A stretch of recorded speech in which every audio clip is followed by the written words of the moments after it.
ये कोई कोइंसिडेंस नहीं है कि ये वीडियो आपके सामने आया है, ये टैरो रीडिंग आपके सामने आई है। यूनिवर्स अभी आपको आपकी करंट परिस्थिति के लिए, सिचुएशन के लिए कोई एक इम्पॉर्टेंट मैसेज देना चाहता है और इसकी वजह से ही आज आप इस वीडियो में आए हैं।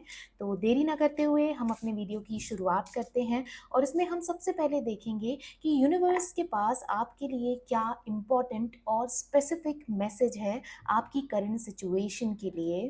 तो यहाँ कार्ड निकल कर आता है फॉग का, जो बताता है ऑब्सक्योरिटी फीलिंग लॉस्ट। अभी कुछ दिनों से आप एकदम लॉस्ट महसूस कर रहे हैं। आप जो भी चीज़ कर रहे हैं वो या तो आप पर उल्टी पड़ रही है या जैसी आप प्लान करके चल रहे हैं वैसी नहीं हो पा रही है। सारी चीज़ें बिल्कुल जैसा आपके दिमाग में है उससे उल्टा हो रही हैं, या आप खुद भावनात्मक रूप से भी ना एकदम अकेले और लॉस्ट महसूस कर रहे हैं। कोई आपको डिसीजन लेना है, किसी चीज़ में आगे बढ़ना है, तो आस-पास लोग होते हुए भी ऐसा नहीं है कि आपके पास लोग नहीं हैं, आपके परिवार के लोग नहीं हैं, कोई लव्ड वन नहीं है या फ्रेंड्स नहीं हैं, लेकिन फिर भी आपको बहुत ज़्यादा अकेला और लॉस्ट महसूस हो रहा है कि आप कोई डिसीजन नहीं ले पा रहे हैं या चीज़ों में एकदम स्टक हैं, उससे आगे ही नहीं बढ़ पा रहे हैं। एक अजीब तरह की स्टकनेस आपको महसूस हो रही है। जैसे जब फॉग होता है तो क्या होता है, हम आगे की चीज़ों को नहीं देख पाते हैं और बहुत धुंधली रहती हैं चीज़ें, एक इल्यूजन और भ्रम की स्थिति हमारे सामने क्रिएट होती है। कहीं न कहीं अभी आपकी करंट सिचुएशन में पिछले कुछ दिनों से आपको लगातार ऐसा ही महसूस हुआ जा रहा है और उसकी वजह से एक इनसिक्योरिटी, ऑब्सक्योरिटी और ऐसी फीलिंग आपको हो रही है कि कुछ गलत हो जाएगा मेरे साथ या जिससे भी आप प्यार करते हो, आपके किसी लव्ड वन के साथ गलत हो जाएगा, वो सेफ नहीं है क्या? ऐसी फीलिंग लगातार आपके ज़हन में, दिल में, दिमाग में आ रही है। नेक्स्ट कार्ड आता है सॉइल का। अब देखिए पूरे प्रकृति की चीज़ें ही सामने आ रही हैं, जो बताता है स्टेबिलिटी एंड सिंप्लिसिटी। अब देखिए, सबसे पहले तो मैं आपको बता दूं कि जो भी लव्ड वंस हैं या आप हैं, उनमें किसी भी तरह की कोई भी कुछ भी गलत नहीं होने वाला है। They all are safe, grounded, कुछ भी गलत नहीं होगा।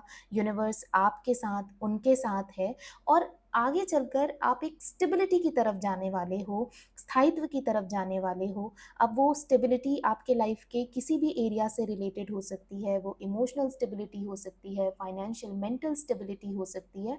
अभी जितनी उठापटक या अप एंड डाउन से आप गुजर रहे हो, जहाँ आपको भावनात्मक रूप से भी एकदम खालीपन या लॉस्ट महसूस हो रहा है, या आपको अपने करियर में भी आप कोई डिसीजन ले रहे हो तो वो आपके लिए सही से निकल कर नहीं आ रहा है, या पारिवारिक रूप से आप कोई रिलेशन को लेकर डिसीजन ले रहे हो या आगे बढ़ना चाह रहे हो तो वो आपके हिसाब से चीज़ें नहीं हो पा रही हैं, कम्युनिकेशन नहीं हो पा रहा है, गैप महसूस हो रहा है, एक अलग तरह की इनसिक्योरिटी हो रही है, तो बस वो अभी कुछ समय के लिए ही है। आगे चलकर सारी चीज़ें एकदम सिंपल हो जाएँगी, सिंप्लिसिटी की तरफ जाएँगी, ग्राउंडनेस की तरफ जाएँगी। अब हम आगे बढ़ेंगे और देखेंगे कि इसके साथ ही यूनिवर्स आपको इमोशंस के लेवल पर और क्या चीज़ें गाइड करना चाहता है, बताना चाहता है, जो अभी आपको अपनी करंट सिचुएशन में जानने की ज़रूरत है। Have faith in your dreams. आप जिस भी उद्देश्य के साथ आगे बढ़ रहे हो, जिस चीज़ में भी आप बहुत लंबे समय से लगे हुए हो, लगातार वो आपको ड्रीम्स में दिखाई दे रहा है। अच्छा, इस समय बहुत लोगों के साथ ऐसा हो रहा होगा कि उनको पहले बहुत सपने नहीं आते थे, अभी कंटिन्यूअस उनको बहुत ज़्यादा ड्रीम्स आने लग गए हैं। वो पॉज़िटिव भी हो सकते हैं, नेगेटिव भी हो सकते हैं। कई बार ऐसा हुआ होगा कि आप एकदम पसीना-पसीना हो गए नींद में सपने देखते हुए, या अचानक से आपकी नींद खुली, या बहुत तेज़ आवाज़ के साथ आपकी नींद खुली है। ऐसा भी बहुत सारे लोगों के साथ हो रहा होगा। तो it's just a woken up call, कि कई बार होता है कि हम अपने ही दिमाग के जाल में या चक्रव्यूह में या नेगेटिविटी में ऐसे फँसे हुए होते हैं कि जो एग्ज़ैक्ट सिचुएशन में हम होते हैं ना, उसको हम समझ नहीं पाते, या उसमें किस तरह से हमको रिएक्ट करना है, क्या काम करना है, वो हमारी समझ में नहीं आता। तो यूनिवर्स हमको वो वेकअप कॉल देती है, तो उससे बहुत ज़्यादा परेशान होने की ज़रूरत नहीं है। इवन यदि आपको नेगेटिव ड्रीम्स भी आ रहे हैं, तो कुछ भी आपका नेगेटिव नहीं होने वाला है। इसकी वजह से आपको अपने माइंडसेट को बिल्कुल भी नकारात्मक, नेगेटिव करने की ज़रूरत नहीं है। आपको अपने ड्रीम्स पर या जिस भी चीज़ के लिए आप लगातार प्रयासरत हो, उस पर विश्वास रखने की ज़रूरत है, पूरी ऑनेस्टी के साथ उस पर काम करने की ज़रूरत है। यदि इन दिनों आपको बहुत ज़्यादा इमोशनल अप डाउन महसूस हो भी रहा है, तो इसका मतलब ये नहीं है कि आप बिल्कुल चीज़ों पर गिव अप कर दो। आप रेस्ट ले सकते हो, कुछ समय के लिए पॉज़ ले सकते हो वापस से अपने दिमाग को, अपनी एनर्जी को रीसेट कर सकते हो, लेकिन आपको किसी भी चीज़ को लेकर गिव अप नहीं करना है। इसके साथ हम आपके लिए नेक्स्ट कार्ड निकालते हैं। तो यहाँ कार्ड आता है luck is on your side. अब आपको और क्या सुनना है बताइए। यहाँ पर तीर धनुष बना हुआ है जो बता रहा है कि यदि आपने अपने लिए कोई एम निर्धारित कर लिया है, और यदि चलो नहीं भी किया है, इन दिनों आप बहुत ज़्यादा इमोशनल अप डाउन और टर्मोइल से गुजर रहे हो और आपको नहीं समझ में आ रहा है कि आपको किस दिशा में आगे बढ़ना चाहिए या क्या एक लक्ष्य अपने लिए निर्धारित करना चाहिए, तो भी कोई प्रॉब्लम की बात नहीं है। एटलीस्ट आपके पास ड्रीम्स तो है ना, एक अंदर आपकी इनर कंसाइंस तो है ना, जो आपको बताती है कि आप क्या करना चाहते हो, या आप इस धरती पर क्यों हो, या आपकी इनर मोटिवेशन क्या है। तो आपका लक्ष्य भी निर्धारित हो जाएगा और आपके अंदर उतनी प्रेरणा भी आ जाएगी, वापस से उतनी एनर्जी और पॉजिटिविटी भी आ जाएगी कि आप लगातार उसके लिए मेहनत कर पाओगे। और यहाँ से मैं आपको यूनिवर्स की तरफ से श्योरिटी दे रही हूँ कि लक, आपका भविष्य, आपका फ्यूचर आपकी साइड है। जिस भी चीज़ में आप पूरी तत्परता से लगे हुए हैं, लगे रहिए, और आपको जो लगता है कि उसमें आप और बेहतर करने के लिए कर सकते हैं, उसको करिए। उसको करने से पीछे बिल्कुल मत हटिए, चाहे वो आपको आपके कंफर्ट जोन से बाहर क्यों ना निकालता हो।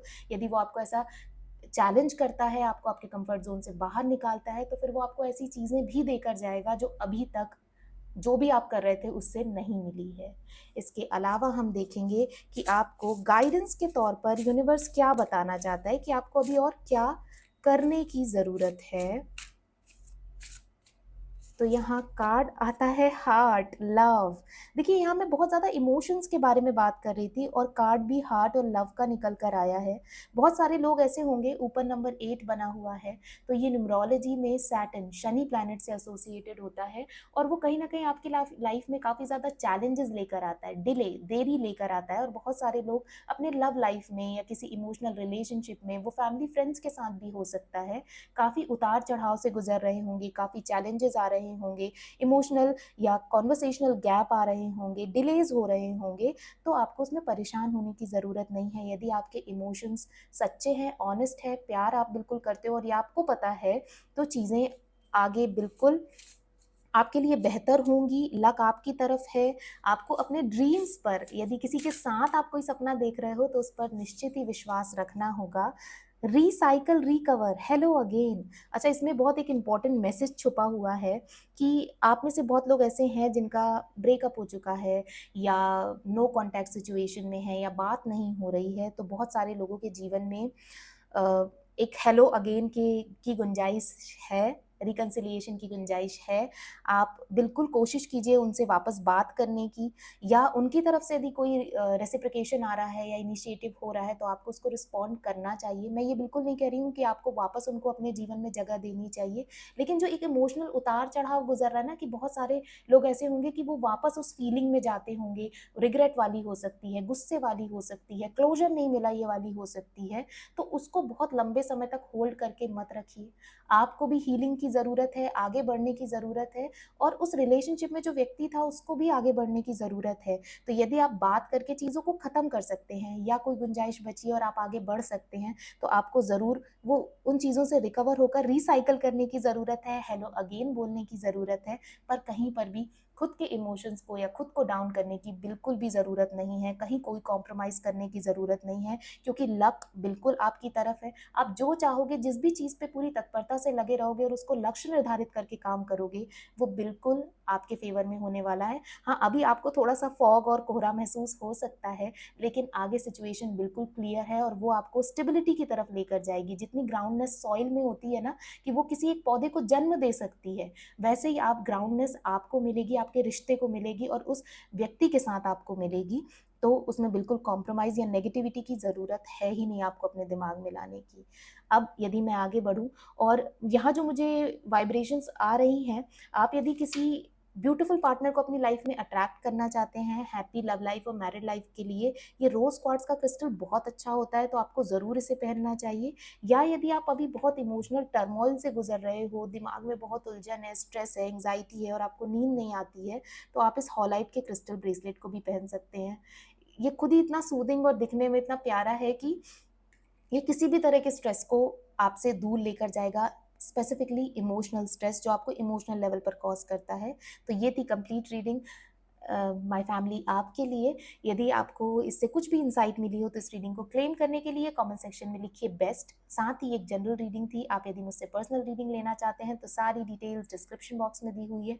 उसके साथ ही स्क्रीन पर ये व्हाट्सएप नंबर दिया हुआ है, इसमें व्हाट्सएप मैसेज करके आप अपने लिए पर्सनल रीडिंग बुक कर सकते हैं या क्रिस्टल्स भी ऑर्डर कर सकते हैं। तो यदि आपको ये रीडिंग पसंद आई हो तो इसे लाइक कीजिएगा, अपने दोस्तों के साथ शेयर कीजिएगा और मेरे चैनल को ज़रूर सब्सक्राइब कीजिएगा। तो आज के लिए बस इतना ही, बहुत जल्दी मिलते हैं एक नई रीडिंग के साथ। तब तक अपना बहुत बहुत ध्यान रखिएगा। Bye bye, take care.